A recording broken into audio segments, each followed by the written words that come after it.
Hello दोस्तों, क्या हाल है। तारीख आज 13 नवंबर, दिन सोमवार, हिंदी तिथि कार्तिक अमावस्या रहेगी 3 बजे तक। उसके बाद प्रतिपदा शुरू होगी। और आइए बात करते हैं आज के मुख्य समाचार में देश भर की तमाम बड़ी खबरों पर नजर डालते हैं। देखिए, देश भर में बड़ी ही धूमधाम से दिवाली का त्योहार मनाया गया। भारत के अलावा भी दुनिया के और कई देशों में प्रकाश के इस पर्व को बड़े ही हर्षोल्लास के साथ मनाया गया। ये देखिए, भारत के अलग अलग जगहों की कुछ तस्वीरें। देश भर में दिवाली की धूम दिखी। उज्जैन के महाकालेश्वर में फुलझड़ियों से हुई आरती, तो वहीं जम्मू कश्मीर में जवानों ने बॉर्डर पर त्योहार मनाया। उत्तर प्रदेश के मुख्यमंत्री योगी आदित्यनाथ ने अयोध्या के हनुमानगढ़ी में मंदिर में पूजा अर्चना भी की। ये गोवा के पणजी की तस्वीरें हैं, जहां दिवाली पर लोगों ने राक्षस नरकासुर का पुतला भी दहन किया। ये आंध्र प्रदेश की तिरुपति बालाजी मंदिर में पूजा की तस्वीरें हैं दिवाली के दिन की। ये पंजाब का गोल्डन टेम्पल और ये जम्मू में भारतीय जवान जो 4000 फीट की ऊंचाई पर देश की सुरक्षा के लिए तैनात हैं। दिवाली को इन्होंने यहीं सेलिब्रेट किया। और ऐसे में अब दीपावली के बाद गोवर्धन पूजा का जो त्योहार मनाया जाता है वो कब रहेगा, आज 13 या फिर कल 14 नवंबर को। दरअसल इस बार तिथि को लेकर एक चक्कर पड़ रहा है, क्योंकि हर बार तो आपको पता होगा दिवाली के ठीक दूसरे ही दिन गोवर्धन पूजा या ठीकरा जिसे अपन कहते हैं वो मनाया जाता है, राइट। लेकिन हिंदी तिथि के हिसाब से देखा जाए तो इस बार क्या कि आज 13 नवंबर को दोपहर 2:56 तक तो अमावस्या रहेगी। उसके बाद प्रतिपदा तिथि की शुरुआत होगी, यानी एकम की तिथि, और इसका समापन अगले दिन कल 14 नवंबर को दोपहर 2:36 पर होगा। तो ऐसे में हिंदू धर्म के पंचांग के मुताबिक उदया तिथि को विशेष महत्व दिया जाता है और इसीलिए इस बार गोवर्धन पूजा का पर्व 14 नवंबर को कल मनाया जाएगा। इस दिन बेलों की पूजा होती है। देश भर के कई मंदिरों में 56 भोग लगाए जाते हैं भगवान को। अन्नकूट का प्रसाद भी वितरित किया जाता है ना। और गोवर्धन पूजा पर गोवर्धन भगवान बनाए जाते हैं गोबर से, उनकी पूजा की जाती है। इसका जो शुभ मुहूर्त रहेगा 14 नवंबर को सुबह कल 6:43 से 8:52 पर पूजा की जा सकेगी। ठीक है, तो इसीलिए अब ये आपका कंफ्यूजन दूर हो गया होगा कि 13 या 14 नवंबर को गोवर्धन पूजा कब होगी, है ना। कल 14 तारीख को मनाई जाएगी। चलिए आगे बढ़ते खबरों में। देखिए, दिवाली के त्योहार पर देश के प्रधानमंत्री नरेंद्र मोदी ने हमारी इंडियन आर्मी के जवानों के साथ दिवाली मनाई। पीएम बोले कि जहां सैनिक हैं वहीं मेरा त्योहार है और वो स्थान मंदिर से भी कम नहीं है। पीएम मोदी ने भारत चीन सीमा के पास सुदूर हिमाचल में सैनिकों के साथ ये दीपावली का त्योहार सेलिब्रेट किया। ये कुछ तस्वीरें आप देख सकते हैं। पीएम हिमाचल पहुंचे, यहाँ लेप्चा में सुरक्षा बलों के साथ दिवाली मनाई और इस त्योहार की देशवासियों को शुभकामनाएं भी दी। ये लगातार 10वीं बार रहा जब प्रधानमंत्री ने जवानों के बीच दीपावली का त्योहार मनाया और इस बार इंडियन आर्मी के लिए बहुत ही अच्छी बातें भी कही। भारतीय जवानों को अपने हाथों से मुंह में मिठाई भी खिलाई। ये कुछ तस्वीरें आप देख सकते हैं पीएम मोदी के हिमाचल दौरे की। प्रधानमंत्री ने इस दौरान आत्मनिर्भर भारत को लेकर भी एक बड़ी घोषणा की और कहा कि अब हथियार भी हमारे होंगे, दम भी हमारा होगा और कदम भी हमारे होंगे। सीमा पर तैनात जवानों का हौसला बुलंद करते हुए भारत के दुश्मन देशों को भी इनडायरेक्टली चेतावनी दे डाली पीएम मोदी ने। और ये देखिए जरा जवानों की कुछ तस्वीरें। भारी बर्फबारी के बीच 10,000 फीट की ऊंचाई पर गश्त कर रही है भारतीय सेना। इंडियन आर्मी के जवानों ने भी देशवासियों को बधाई दी। ये जम्मू के पुंछ की तस्वीरें हैं। 10,000 फीट की ऊंचाई पर कितना बर्फ जमा हुआ है देख सकते हैं। और हमारे जवान दिन रात इन कठिन हालातों में भी चील की निगाहों की तरह हमेशा भारत माता की रक्षा करते हैं और इन्हीं की बदौलत हम अपने देश के अंदर सुरक्षित और महफूज रहते हैं। हम अपने त्योहारों को अपने परिवार वालों के साथ खुशियों से मना पाते हैं इन्हीं जवानों की बदौलत। वाकई में एक सैल्यूट इन सभी इंडियन आर्मी के जवानों को हम सब की तरफ से। और इनकी मातृभूमि की भक्ति के लिए एक लाइक तो बनता है यार दोस्तों। फटाफट से लाइक कर दीजिए और कमेंट बॉक्स में जय इंडियन आर्मी जरूर लिखना। देखते हैं आज कितने लोग हमारी इंडियन आर्मी के लिए कमेंट करते हैं। ये देखिए, पश्चिम बंगाल में भारत बांग्लादेश बॉर्डर पर भी सैनिकों ने एक दूसरे को मिठाइयां बांटी और दिवाली का त्योहार मनाया। वहीं हमारे देश के पूर्व राष्ट्रपति रामनाथ कोविंद के घर भी पहुंचे पीएम मोदी। यहाँ भी दिवाली की बधाई दी उनको। और भारत के विदेश मंत्री डॉक्टर एस जयशंकर आजकल विदेश दौरे पर हैं, तो वहीं से उन्होंने देशवासियों को बधाई देते हुए कहा कि रोशनी का त्योहार सभी के जीवन को प्रकाशित करे। दुनिया के कई बड़े दिग्गज नेताओं ने भी भारत के इस त्योहार पर बधाइयां दी। अमेरिका के राष्ट्रपति जो बाइडेन ने दिवाली की शुभकामनाएं देते हुए कहा, प्रेम और एकता का संदेश देता है ये त्योहार। चलिए आगे बढ़ते हैं खबरों में। देखिए, दिवाली के दिन कुछ बड़ी दुर्घटनाएं भी हो गई। उत्तर प्रदेश के मथुरा में 7 पटाखों की दुकानों में आग लग गई और उसके बाद पूरा पटाखा बाजार सुलग गया। यूपी मथुरा के आतिशबाजी मार्केट की ये आग की कुछ तस्वीरें देखिए। 15 लोग इसमें झुलस गए। 4 की हालत काफी गंभीर है। 12 मोटरसाइकिल बाइक भी जल गई। ये पूरे पटाखा बाजार में भीषण आग लग गई। उसके बाद भगदड़ से मच गया। कुछ पुलिस कर्मी भी इसमें झुलस गए। और एक बड़ा हादसा दिवाली के दिन उत्तराखंड में भी हो गया। निर्माणाधीन सुरंग का एक 50 मीटर हिस्सा ढह गया और बड़े दुख की बात है इस दुर्घटना में 30 से 40 मजदूरों के फंसे होने की भी आशंका है। उत्तराखंड के उत्तरकाशी में एक टनल का निर्माण हो रहा था और यही निर्माणाधीन टनल धंस गई। लगभग 36 मजदूर इसके अंदर फंसे हुए बताए जा रहे हैं। अफसर बोले कि इन लोगों को निकालने में 2 से 3 दिन का समय लग सकता है। फिलहाल रेस्क्यू ऑपरेशन जारी है और पाइप के जरिए टनल के अंदर ऑक्सीजन भेजी जा रही है। ये देख सकते हैं घटनास्थल की कुछ तस्वीरें भी। कितनी बड़ी दुखद बात है कि इन मजदूरों का दिवाली का त्योहार इन लोगों और इनके परिवार वालों के लिए कितना दुखद रहा। उत्तरकाशी में हुए इस टनल हादसे के बाद पीएम मोदी ने तुरंत हादसे की जानकारी ली और देश की केंद्रीय एजेंसियों को भी तुरंत सहयोग करने का निर्देश दिया। उत्तराखंड के मुख्यमंत्री पुष्कर सिंह धामी से फोन पर बातचीत करते हुए घटना का अपडेट लिया और सभी अफसरों प्रोफेसरों की छुट्टियां भी रद्द कर दी हैं। चलिए दोस्तों अगली बड़ी खबर देखिए। दिवाली के मौके पर छत्तीसगढ़ के मुख्यमंत्री भूपेश बघेल ने जनता से वादा किया और कहा कि महिलाओं के खातों में हर साल 15-15 हजार रुपए आएंगे। यानी कि कांग्रेस महिलाओं को हर साल ये 15 हजार रुपए की धनराशि देगी। छत्तीसगढ़ में गृह लक्ष्मी योजना की शुरुआत की जाएगी। अगर छत्तीसगढ़ में फिर से कांग्रेस की सरकार बनती है तो ये वादा किया छत्तीसगढ़ के सीएम भूपेश बघेल ने। और देखिए एप्पल कंपनी के सीईओ टिम कुक ने भी दीपावली की शुभकामनाएं दी और बोले कि आपका उत्सव खुशी से भरा हो। आईफोन 15 प्रो मैक्स से उन्होंने एक तस्वीर भी खींची दिवाली की, जो अपने ट्विटर हैंडल पर पोस्ट की। और देखिए हालांकि पटाखों पर बैन था राजधानी दिवाली में, लेकिन फिर भी कई जगहों पर जमकर आतिशबाजी हुई। इसके बाद दिल्ली का प्रदूषण काफी ज्यादा बढ़ गया। दिल्ली में कुछ जगहों पर फिर से AQI 600 के पार पहुंच गया। ये रात 12 बजे का AQI दर्ज किया गया, वरना दिन में तो इस साल दीपावली पर 7 साल बाद सबसे साफ हवा, अच्छी हवा थी दिन में, क्योंकि हाल ही में बारिश हुई थी तो लगातार दूसरे दिन भी AQI 250 से कम था। लेकिन रात में वापस प्रदूषण बढ़ गया। पटाखों पर बैन होने के बावजूद भी कई लोगों ने पटाखे फोड़कर आतिशबाजी की। अयोध्या के मंदिरों में मुख्यमंत्री योगी आदित्यनाथ ने पूजा की और कहा कि 54 देश के राजदूतों ने नई राम नगरी देखी। ये देखिए जरा दीपोत्सव की भव्य तस्वीरें आप अयोध्या की। अयोध्या की तरह बिहार मुंगेर में भी जले 7.5 लाख दीपक, 150 लीटर घी तो 5000 लीटर तेल का इस्तेमाल हुआ। 2 लाख मोमबत्तियां भी जलाई गई और चारों तरफ रोशनी से जगमग हो उठा बिहार का मुंगेर भी। और दीपावली पर राम मंदिर का भी ये नया वीडियो सामने आया। देखिए जरा रात में राम मंदिर की अद्भुत सुंदरता, पूरे मंदिर को कितने भव्य तरीके से सजाया गया। आप भी घर बैठे दर्शन कर लीजिए प्रभु श्री राम लला के मंदिर के। मंदिर ट्रस्ट ने कहा कि राम के स्वागत के लिए जन्मभूमि तैयार है। आपको पता होगा, नहीं तो बता दूं, जनवरी में रामलला की प्राण प्रतिष्ठा की जाएगी। चलिए अगली बड़ी खबर है। दीपावली पर एक और बड़ा तोहफा देखिए। भारत को मिलेगा राफेल से भी तेज उड़ने वाला ड्रोन। अब पाकिस्तान और चीन के नापाक इरादे पस्त होंगे। दरअसल हमारी इंडियन आर्मी के एयरफोर्स के बेड़े में स्वदेशी विमान भी शामिल किए जाएंगे। विदेश से फाइटर जेट बनाने की टेक्नोलॉजी लेकर इन विमानों का निर्माण भारत में ही होगा। इससे भारत की आत्मनिर्भरता तो बढ़ेगी ही, साथ ही इंडियन आर्मी की ताकत भी। पाकिस्तान ने भी दिवाली के मौके पर भारत के लिए एक अच्छा फैसला लिया। 80 मछुआरों को रिहा कर दिया जो कि पाकिस्तान की जेलों में कैद थे। इन मछुआरों को साल 2020 में पाकिस्तानी सेना ने पकड़ दिया था। सभी मछुआरे गुजरात के हैं, लेकिन दीपावली के मौके पर कराची जेल से इनको रिहा कर दिया गया। तो वहीं दोस्तों खेल जगत में भी दिवाली पर भारत ने अपना दम दिखा ही दिया। भारत के वर्ल्ड कप में लगातार 9वीं जीत हुई। कल दिवाली के दिन इंडिया वर्सेस नीदरलैंड का वर्ल्ड कप का मुकाबला खेला गया और इसमें नीदरलैंड को भारत ने 160 रनों से हरा दिया। अय्यर और राहुल के शतक भी देखने को मिले। रोहित और विराट कोहली को एक-एक विकेट मिला। दिवाली पर टीम इंडिया ने देश को जीत का बड़ा तोहफा दिया। हालांकि पाकिस्तान तो इस वर्ल्ड कप से बाहर हो ही चुकी है और भारत के आने वाले मैच भी बड़े इंटरेस्टिंग होंगे। चलिए अगली बड़ी खबर है दोस्तों। कोलकाता में 31 दिसंबर से चलेगी अंडर वाटर मेट्रो ट्रेन। नदी के तल से भी 13 मीटर नीचे है ये टनल। यहाँ रोजाना 10 लाख लोग गुजरेंगे। निर्माण इसका पूरा हो चुका है और 31 दिसंबर 2023 यानी कि इस साल की आखिरी तारीख नए साल के मौके पर ये पहली अंडर वाटर मेट्रो ट्रेन चलना शुरू हो जाएगी। हुगली नदी की सतह से तकरीबन 13 मीटर नीचे 2 ट्रैक बिछाए गए हैं जो कि भारत की तरक्की और विकास को बयां करते हैं। और दोस्तों वैसे आपको एक अपडेट ये बता दूं, आज आपके घर पर भी अखबार नहीं आया होगा क्योंकि कल दिवाली का त्योहार था तो ज्यादातर न्यूज़पेपर्स की छुट्टी रहेगी। इसलिए आप हर अपडेट देखने के लिए आपके अपने DLS भाई के इस YouTube चैनल को सब्सक्राइब कर लीजिएगा और बेल आइकन भी दबा दीजिएगा। इससे आप कभी कोई काम की खबर, महत्वपूर्ण समाचार, न्यूज अपडेट मिस नहीं कर पाएंगे। चलिए आगे बढ़ते खबरों में। देखिए प्रधानमंत्री नरेंद्र मोदी आज 13 नवंबर को छत्तीसगढ़ राज्य का दौरा करेंगे। यहाँ मुंगेली और महासमुंद में जनसभा को भी संबोधित करेंगे और राजस्थान में भी चुनाव से ठीक 2 दिन पहले जयपुर जोधपुर का भी फिर से दौरा करेंगे। पीएम मोदी यहाँ रोड शो का आयोजन भी करेंगे। टोटल 4 जनसभाएं होंगी। छत्तीसगढ़ के बिलासपुर में देखिए 500 हथियारबंद जवानों ने किया पैदल फ्लैग मार्च। दिवाली और चुनाव में सुरक्षा व्यवस्थाएं बनाए रखने के लिए पैरामिलिट्री फोर्स भी तैनात की गई। बड़ी खबर है, हरियाणा के अंदर पीएम श्री राजकीय स्कूलों में बढ़ेगी सुविधाएं। हरियाणा सरकार की तरफ से इसके लिए बजट जारी कर दिया है। स्कूलों में नई विज्ञान की लेबोरेटरी बनाई जाएगी जहां विद्यार्थी सीखेंगे, प्रैक्टिकल करेंगे। और वहीं स्कूलों में फिजिक्स, केमिस्ट्री, बायोलॉजी की लैब में सामान भी लाए जाएंगे। खेलों के लिए भी स्कूलों में विकास के लिए 50-50 हजार रूपए प्रत्येक स्कूल को वितरित किए जाएंगे। दिवाली के मौके पर हरियाणा सरकार की तरफ से ये शानदार फैसला लिया गया। चलिए अगली बड़ी खबर है, अब आपका कार ड्राइव करना और ज्यादा सेफ यानी कि सुरक्षित होगा। अगर आपकी गाड़ी कहीं टकराने वाली है तो पहले से ही आपको अलर्ट मिल जाएगा। ये नया फीचर आने वाला है जल्द ही देश भर की सभी कारों में। सड़क परिवहन और राजमार्ग मंत्रालय की तरफ से ये आदेश जारी कर दिया। न सिर्फ कारों में बल्कि ट्रक, बस वगैरह इनमें भी ये सिस्टम लगाया जाएगा। मूविंग ऑफ इंफॉर्मेशन सिस्टम, इसका नाम है MOIS। ये एक ऐसी प्रणाली है जो वाहन चालक को पास में पैदल चलने वाले और साइकिल चालकों की उपस्थिति का पता लगाने और सूचित करने की सुविधा देती है, जिससे अक्सर जो पैदल चल रहे सड़कों के किनारे लोग बाग को गाड़ियां ठोक देती है ना, ऐसी घटनाएं कम होगी। देश के परिवहन मंत्री की तरफ से इस संबंध में आदेश भी जारी कर दिया है। चलिए अगली बड़ी खबर देखिए दोस्तों। नए नास्त्रेदमस ने की डराने वाली भविष्यवाणी। 2024 में होगा तीसरा विश्व युद्ध। दुनिया के इस देश में मचेगी तबाही। जैसे नास्त्रेदमस है वैसे ही इन्हें 2024 का नास्त्रेदमस कहा जा रहा है। ये भी एक भविष्यकर्ता है और इन्होंने थर्ड वर्ल्ड वॉर को लेकर एक अहम भविष्यवाणी की है। इनका नाम क्रेग हैमिल्टन पार्कर है। इन्होंने दावा किया कि साल 2024 में तीसरा विश्व युद्ध होगा और एक प्लेन क्रैश से इस थर्ड वर्ल्ड वॉर की शुरुआत होगी। इनकी भविष्यवाणी को इसलिए सीरियस माना जा रहा क्योंकि क्रेग हैमिल्टन ने ही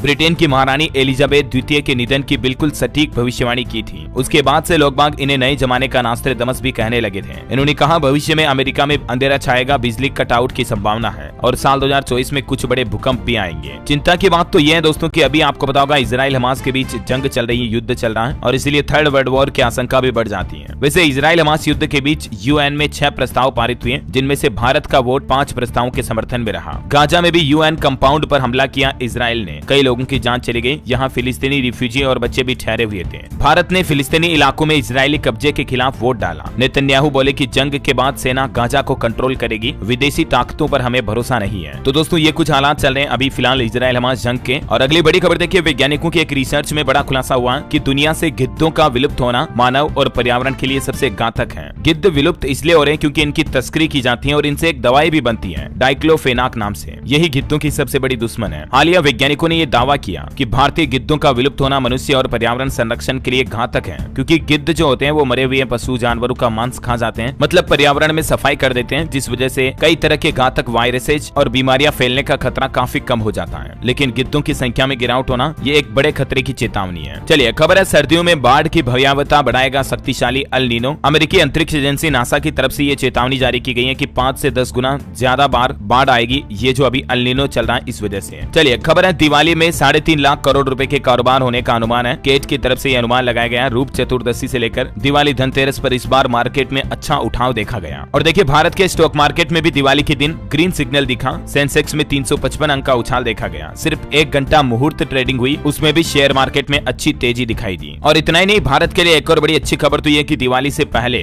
विदेशी दौलत भी भारत में सबसे ज्यादा बढ़ी है। पिछले 4 महीनों का यह आंकड़ा सामने आ रहा है, यानी कि भारत के एफडीआई फॉरेन डायरेक्ट इन्वेस्टमेंट में अच्छी खासी बढ़ोतरी हुई है। चलिए दोस्तों अगली बड़ी खबर देखिए, यूपी में स्टूडेंट छात्र छात्राओं के लिए योगी सरकार ने बड़ा फैसला लिया है। डीएलएड प्रशिक्षकों को मिलेगी प्रोत्साहन राशि, स्कूलों में जाकर करना होगा ये काम। सीएम योगी द्वारा सभी जिलों को इस संबंध में निर्देश भी जारी कर दिया है। दरअसल उत्तर प्रदेश के परिसरीय स्कूलों में कक्षा 1 से लेकर 3 तक के विद्यार्थियों को गणित व भाषा में निपुण बनाने के लिए, यानी कि अच्छा बनाने के लिए अब विद्यालयों में चयन की प्रक्रिया शुरू कर दी है। और इसके लिए डीएलएड के जो प्रशिक्षु स्टूडेंट हैं उनको स्कूलों में लगाया जाएगा। और इसके लिए प्रत्येक विद्यालय का मूल्यांकन करने पर 250 रुपए प्रोत्साहन राशि भी दी जाएगी। इस संबंध में बेसिक शिक्षा विभाग की तरफ से अधिकारियों को निर्देश भी जारी कर दिया। ज्यादा जानकारी देख सकते हैं आप इस योजना के बारे में। और मध्य प्रदेश में देखिए, पूर्व मुख्यमंत्री कमलनाथ ने सागर में ऐलान किया, कहा कि हम किसानों का लोन माफ करेंगे, धान के 25 व गेहूं के 2600 रुपए एमएसपी देंगे। ये चुनावी घोषणाएं चल रही है। और एमपी के तत्कालीन प्रधानमंत्री शिवराज सिंह ने भी कहा कि 12वीं कक्षा में 60% अंक लाओगे तो भी लैपटॉप दिलवाएंगे। पहले 75% लाने पर लैपटॉप दिए जाते थे। इस क्राइटेरिया को एमपी सरकार कम करने जा रही है। और बिहार वासियों के लिए बड़ी अच्छी खबर है, छठ पर घर जाने की टेंशन खत्म होगी। 15 जोड़ी और स्पेशल ट्रेनों का परिचालन किया जाएगा बिहार वासियों के लिए, क्योंकि अभी ही रेलवे में काफी भीड़ हो रही इसलिए। और फिलहाल बिहार में पुलिस कर्मियों की छुट्टियां भी रद्द कर दी गई है। दिवाली छठ को देखते हुए नवंबर में पुलिस वालों को कोई लीव नहीं मिलेगी। किसान भाई लोगों को भी नीतीश सरकार ने दिवाली का गिफ्ट दिया है। 4,80,000 कृषकों को मिलेगा फ्री बिजली कनेक्शन। इस योजना पर बिहार सरकार को लगभग 2190 करोड़ रुपए का खर्च आएगा। किसान भाई लोगों को फ्री में बिजली कनेक्शन दिए जाएंगे। इसके लिए मतलब उनसे कोई शुल्क वगैरह नहीं लिया जाएगा। और हाल ही में बिहार सरकार ने 2-2 लाख रुपए की एक योजना की भी घोषणा की थी। मैंने आपको बताया भी था इस योजना के बारे में। बिहार सरकार जो राज्य में बेरोजगार परिवार हैं, उनके लिए पहले जो 1 लाख रुपए की आर्थिक धनराशि की सहायता राशि देती थी, उसको बढ़ाकर 2-2 लाख रुपए कर दिया है। यानी राज्य में बेरोजगारों को 2-2 लाख रुपए की योजना बिहार में लागू हो चुकी है। और किसानों के लिए देखिए, नीतीश सरकार ने एक और बड़ा फैसला लिया। अब ब्लॉक कार्यालय में लगाए जाएंगे पराली जलाने वाले किसानों के नाम। प्रदूषण पर रोक लगाने के लिए बिहार की नीतीश सरकार ने किसानों को चेतावनी और हिदायत दी और कहा कि जो किसान भाई लोग पराली जलाएंगे ना, तहसील स्तर पर कार्यालयों पर उनके नाम लिस्ट लगाई जाएगी, ऐसा है ना। और एक बड़ा फरमान देखिए बिहार सरकार का, नवनियुक्त टीचर्स की नौकरी जा सकती है। वजह यह कि बिहार सरकार ने नवनियुक्त शिक्षकों को चेतावनी जारी करते हुए कहा कि अगर कोई टीचर संघ बनाता है या उसका हिस्सा बनता है या फिर शिक्षा विभाग की नीतियों के खिलाफ किसी तरह के विरोध प्रदर्शन में शामिल होता है तो उस टीचर के खिलाफ सख्त एक्शन लिया जाएगा। और इतना ही नहीं, जिम्मेदार टीचर्स की नियुक्ति को तत्काल प्रभाव से रद्द भी किया जा सकता है। बिहार के शिक्षा विभाग की तरफ से यह बयान जारी किया गया है। वैसे बेरोजगारों के लिए दिल्ली की केजरीवाल सरकार ने भी बड़ा कदम उठाते हुए तोहफा दिया है। हर महीने 5 से 7,000 रुपए मिलेंगे। इसके लिए दिल्ली सरकार के जॉब सीकर पोर्टल पर अप्लाई करना होगा। जो बिहार में बेरोजगार युवा हैं, उनके लिए केजरीवाल सरकार ने ये बेरोजगारी भत्ता जैसी एक नई योजना शुरू की है। ग्रेजुएशन करने वालों को 5,000 रुपए हर महीने और पीजी यानी कि पोस्ट ग्रेजुएशन वालों को 7,500 रुपए हर महीने भत्ता दिया जाएगा। अब इसके लिए कुछ नियम और शर्तें भी हैं। 10वीं 12वीं के लिए जानकारी आप देख सकते हैं क्या क्या डॉक्यूमेंट्स वगैरह चाहिए होंगे। चलिए अगली बड़ी खबर है, झारखंड राज्य में अब मिल सकेगी 6000 मेगावाट बिजली। 116 ग्रिड से मिटेगा अंधियारा, पूरे प्रदेश में जगमग रोशनी होगी। झारखंड ऊर्जा संचरण निगम द्वारा तेजी से नए ग्रिड और सब स्टेशन बनाने की दिशा में राज्य भर में ये काम किया जा रहा है। और उत्तर प्रदेश में देखिए ड्राइवर और बस कंडक्टर को बड़ा तोहफा दिया है। योगी सरकार ने दिवाली के मौके पर घोषणा कर दी कि अब बसों में 2 ड्राइवर लगाए जाएंगे, फिर भी वेतन पूरा मिलेगा। इससे कई हजार संविदा चालकों को भी फायदा होगा और ड्राइवर को थकान भी नहीं आएगी, है ना। और हरियाणा वासियों की देखिए बल्ले बल्ले हुई, अब लीगल सोसाइटी के लिए एनडीसी लेना आसान होगा। हरियाणा सरकार की तरफ से नया दिशा निर्देश जारी कर दिया है। एनडीसी यानी कि नो ड्यूज सर्टिफिकेट, जैसे एनओसी होता है ना, नो ऑब्जेक्शन सर्टिफिकेट, ठीक वैसे ही हरियाणा में अब अवैध सोसाइटी के कार्ड धारक नगर निगम से ही एनडीसी ले पाएंगे। मुख्य नगर योजनाकार की ओर से जारी आदेश में हरियाणा वासियों को ये तोहफा दिया गया, जानकारी आप देख सकते हैं। और वही खबर देखिए, हिमाचल प्रदेश में भी अब राज्य को मिलेगा गणतंत्र दिवस पर झांकी निकालने का मौका। केंद्र सरकार की तरफ से नियम बदले गए हैं और 2024 से ही ये नए नियम लागू होंगे। चलिए टेक्नोलॉजी से खबर है दोस्तों, इंस्टाग्राम पर अब आपकी वेब एक्टिविटी को ट्रैक नहीं कर पाएगा। इंस्टाग्राम की तरफ से एक नया फीचर रोल आउट किया जिसमें आप अपनी रीड रिपोर्ट को ऑफ कर सकेंगे, यानी कि इंस्टा पर आप क्या कर रहे हैं, क्या चीजें देख रहे हैं, क्या चीजें पढ़ रहे हैं, कौन सी पोस्ट लाइक कर रहे हैं, ये चीजें अब ट्रैक नहीं की जा सकेंगी ऐसा। और अगली बड़ी खबर है, झारखंड में पैरा टीचर्स ने प्रदर्शन किया, वेतनमान के लिए अड़े, सरकार आपके द्वारा अभियान का विरोध भी करेंगे। दिवाली के दिन झारखंड के पारा शिक्षकों की तरफ से विरोध किया गया, जानकारी देख सकते हैं आप। उत्तराखंड में देखिए मानव वन्य जीव संघर्ष में मुआवजे की राशि में बढ़ोतरी की जाएगी। केंद्र सरकार की तरफ से संशोधित दरें जारी कर दी गई हैं, यानी कि किसी वन्य जीव द्वारा किसी व्यक्ति को घायल कर दिया जाता है, उनकी फसलों को नुकसान पहुंचाया जाता है, तो इस तरह की घटनाओं पर मिलने वाले मुआवजे की धनराशि को बढ़ाया जाएगा। अभी मृत्यु होने पर दी जाने वाली मुआवजा राशि जो 4 लाख रुपए है उसको बढ़ाकर 6 लाख रुपए किया जाएगा। और वहीं साधारण घायल होने पर मिलने वाली मुआवजे की धनराशि 15,000 से बढ़ाकर 16,000 रुपए की गई है। इसी तरह से गंभीर घायल होने पर 50,000 से बढ़ाकर 1 लाख, पूर्ण रूप से अपंग होने पर 2 लाख से बढ़ाकर 2.5 लाख कर दिया। कुछ और डिटेल्स आप देख सकते हैं। ये मतलब उत्तराखंड में वन्य जीवों द्वारा किए गए हमलों की धनराशि मुआवजे राशि को बढ़ाया गया है। चलिए बड़ी खबर है, हरियाणा राज्य में अवैध शराब के खिलाफ ताबड़तोड़ छापे मारे जा रहे हैं। 203 केस भी दर्ज हुए, 194 लोगों की तो गिरफ्तारी भी की गई। 10 सालों के कई पेंडिंग केस की भी फाइलें दोबारा खोली जाएगी, ये कहना है हरियाणा सरकार का। और चलिए दोस्तों, दीपावली पर चंडीगढ़ वासियों को भी बड़ा तोहफा मिला है। अब चंडीगढ़ में दोपहिया वाहनों की पार्किंग बिल्कुल फ्री होगी। 1 दिसंबर से ही शहर में यह नया आदेश लागू होगा। मेयर ने लोगों को ये दिवाली का तोहफा दिया है। हिमाचल प्रदेश के मुख्यमंत्री सुक्खू ने टूटीकंडी बालिका आश्रम में बच्चों के साथ दिवाली मनाई और बोले कि मुख्य बधिरों के लिए हिमाचल सरकार एक नई योजना भी लाएगी। राज्य में अब तक 4000 अनाथ बच्चों को प्रमाण पत्र भी जारी किए गए हैं। और बैंक खाता वालों के लिए बड़ी अच्छी खबर है, अब बैंक ब्रांच ट्रांसफर करने के लिए आपको बैंक के चक्कर नहीं काटने पड़ेंगे, घर बैठे ही आपका काम हो जाएगा। SBI की तरफ से ये नई सुविधा शुरू की गई है। अकाउंट को एक शाखा से दूसरी शाखा में ट्रांसफर करने के लिए बस आपके पास उस शाखा का कोड होना चाहिए जहां आप अपना अकाउंट को ट्रांसफर करना चाहते हैं। उसके बाद क्या, आप घर बैठे ही SBI में योनो ऐप के जरिए या योनो लाइट ऐप के जरिए अपनी बैंक ब्रांच बदल सकते हैं। स्टेट बैंक ऑफ इंडिया की तरफ से अपने ग्राहकों को ये नई सुविधा फैसिलिटी दी गई है। चलिए प्रकृति के अनोखे नजारे की एक शानदार तस्वीर दिखाता हूँ आपको, जस्ट लाइक ए वाव। असम के मुख्यमंत्री हेमंत बिश्व शर्मा की तरफ से ये फोटो साझा की गई है। ये ब्रह्मपुत्र नदी पर बने एक पुल की तस्वीर है। इसके बैकग्राउंड में देखिए जरा, हिमालय पर्वत की पहाड़ियां कितनी अनोखी नजर आ रही है, जिन पर सूरज की लालिमा रोशनी भी पड़ती हुई दिख रही है। कितना सुंदर मनोहर नजारा है, अमेजिंग राइट। चलिए एजुकेशन पर खबर है, छत्तीसगढ़ पुलिस में 133 पदों पर भर्ती निकली। 10वीं 12वीं पास के लिए मौका है, लास्ट डेट 30 नवंबर है। वहीं ऑल इंडिया बार एग्जाम की तारीख एक बार फिर से बढ़ाई गई। अब 10 दिसंबर को एग्जाम होगा, 16 नवंबर तक आप फॉर्म भर पाएंगे। और बड़ी खबर देखिए, यूरोपियन यूनियन की चाइल्ड प्रोटेक्शन इन्वेस्टिगेशन लिस्ट में मेटा और स्नैपचैट के कई सारे सोशल मीडिया ऐप शामिल हैं। इलीगल और हार्मफुल कंटेंट से बच्चों को बचाने के उपायों के बारे में जानकारी भी मांगी। इंडोनेशिया में फिर से भूकंप के जोरदार झटके महसूस हुए, रिएक्टर स्केल पर तीव्रता 5.6 रही। और यूपी में देखिए दोस्तों एक नई सुविधा, छात्राओं को अब विद्यालय में ही मिलेगा प्राथमिक उपचार। अगर मेडिकल इमरजेंसी की स्थिति में बालिकाओं की तबियत बिगड़ जाती है तो इतने दिन उन्हें तुरंत हॉस्पिटल लेकर जाना पड़ता था, लेकिन अब फर्स्ट एड स्कूलों में ही मिल जाएंगे। इसके लिए मेडिकल कक्ष भी बनाए जाएंगे विद्यालयों में। यूपी हाथरस से ये नई सुविधा शुरू होने जा रही है, धीरे धीरे पूरे उत्तर प्रदेश में लागू की जाएगी, है ना। और चलिए आज के मौसम समाचार पर भी नजर डाल लेते हैं। देखिए पहाड़ों पर बर्फबारी हुई और मैदानों में बारिश हुई, इससे ठंड और ठिठुरन थोड़ी बढ़ी है। केदारनाथ में तो कड़ाके की ठंड में अभी पारा -9 डिग्री सेल्सियस पहुंच चुका है। स्काईमेड वेदर की रिपोर्ट के मुताबिक अगले 24 घंटों के दौरान अंडमान निकोबार के साथ दक्षिण तमिलनाडु, केरल, लक्षद्वीप वगैरह में हल्की फुल्की बारिश हो सकती है। और चलिए दोस्तों अब अपना आज के राशि फल पर नजर डाल लेते हैं। देखिए मकर राशि वालों की इनकम में सुधार होगा और मीन राशि के लोगों को रुका हुआ पैसा मिलने के योग बन रहे हैं। तनाव दूर करने के लिए कन्या राशि के लोग वक्त का सही इस्तेमाल करें। मकर राशि के लोग अपनी जिम्मेदारियों पर ध्यान दें तो लाभ होगा, है ना। और दोस्तों आज मैं आपसे DLS माइंड क्विज में कोई क्वेश्चन नहीं पूछने वाला हूँ, बस आपको इस वीडियो के नीचे कमेंट बॉक्स में जय इंडियन आर्मी लिखना है। आप चाहे तो जय हिंदुस्तान, जय भारत ये भी लिख सकते हैं। साथ ही अगर आपको वीडियो अच्छा लगा तो इसे लाइक और शेयर करना। DLS न्यूज चैनल को सब्सक्राइब जरूर कर लीजिएगा। ओके,